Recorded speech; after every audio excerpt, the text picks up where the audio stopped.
시청자 여러분 안녕하십니까? 뉴스데스크 강원입니다. 올여름 사상 유례없는 폭염이 지나간 영동 지역은 농작물 피해가 예상보다는 적었습니다. 햅쌀과 사과 등 주요 농작물은 전국적으로 생산량이 줄면서 지난해보다 가격이 크게 올랐습니다. 김인성 기자입니다. 노랗게 고개를 숙인 벼가 넓게 펼쳐진 논에서 콤바인이 쉴 새 없이 지나며 쌀을 수확합니다. 올해 햅쌀은 여름철 폭염과 가을철 잦은 비로 수확량이 줄 걸로 우려됩니다. 너무 뜨거우니까 38도씩 막 올라가니까 수정이 덜 되고 그런 곡식이 좀 다소 많이 나온 것 같아요. 이른벼에서 가을철 잦은 비로 인해서 지금 수확량 감소가 상당히 우려되는 상황입니다. 사과 농가도 일부 피해가 있었지만 걱정했던 정도는 아닌 것으로 보입니다.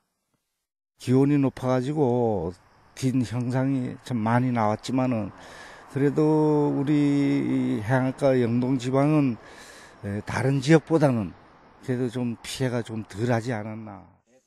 배 농가는 일부 조생종에 피해가 있었지만 추석을 앞두고 수확하는 품종들은 거의 피해가 없습니다.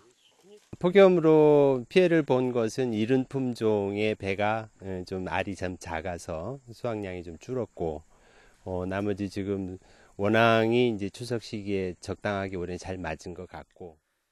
햅쌀 20kg은 지난해 52,000원에서 올해 65,000원 선, 사과 5kg 한 상자는 지난해 3만원에서 올해 4만원 선, 낙산배는 7.5kg 특등품이 35,000원에서 올해 4만원 선으로 올랐습니다.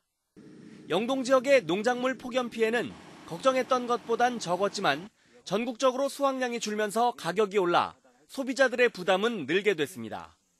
MBC 뉴스 김인성입니다.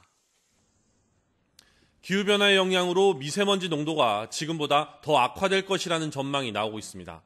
미세먼지를 줄이기 위한 실질적인 개선책을 요구하는 목소리가 높아지고 있습니다. 김진아 기자입니다. 지난 3년간 원주 지역의 미세먼지 발생량입니다. 미세먼지는 지난 2015년 연평균 56 마이크로그램에서 올 상반기 49 마이크로그램으로 감소 추세를 보이고 있고 초미세먼지는 33에서 34 마이크로그램으로 정체 수준입니다. 수도권 미세먼지 저감 대책의 영향 등으로 주춤한 것으로 보이는데 그래도 여전히 전국 평균보다 월등히 높습니다. 앞으로의 전망도 그리 밝지 않습니다.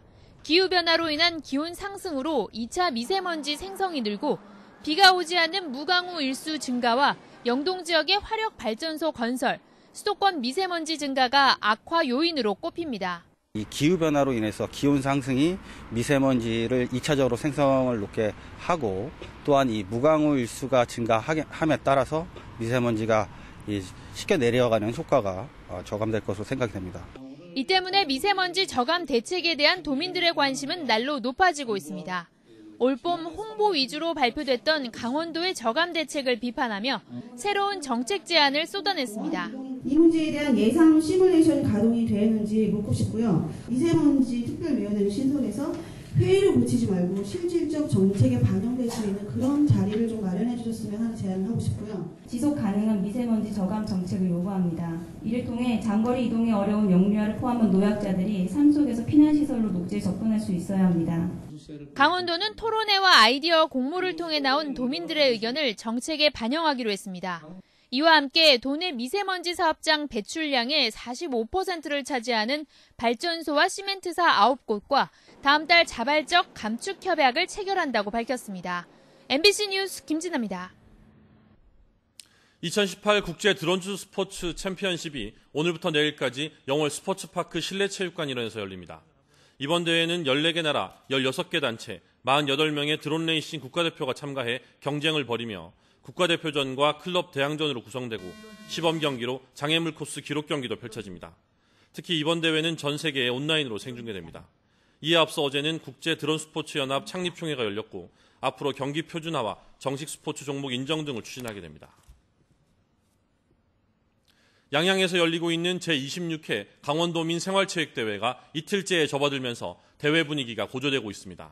대회 이틀째인 오늘은 태권도와 그라운드 골프 등 2개 시범 종목을 비롯해 육상 트랙과 수영, 축구 등 24개 종목의 본선 경기가 34개 경기장에서 치러졌습니다. 대회 마지막 날인 내일은 종목별 결승 경기가 치러지고 사흘간의 일정이 모두 마무리됩니다. 춘천시가 도심 전통시장인 소양로 번개시장에 편의시설을 대폭 확충합니다. 춘천시는 번개시장 뒤 봉이산 둘레를 활용해 580m 구간의 산책로를 조성하고 마을 주민을 위한 청년 창업 공간과 재래시장 역사관, 재생사업 홍보관 등을 만들 예정입니다. 춘천시는 번개시장 주변 소양강 스카이워크와 앞으로 설치 예정인 호반 전망 루프 등을 이용해 번개시장 일대를 소양강변 관광 클러스터 존으로 만들 계획입니다. 강원도 소방본부가 추석 명절을 앞두고 특별 경계 근무에 돌입합니다. 소방본부는 오는 27일까지 여객터미널과 쇼핑몰, 복합상영관 등 많은 사람들이 모이는 곳에 소방력을 전진 배치하고 화재 취약 지역의 예방 순찰을 강화하는 등 각종 사고의 대응력을 높일 계획입니다. 뉴스를 마칩니다. 고맙습니다.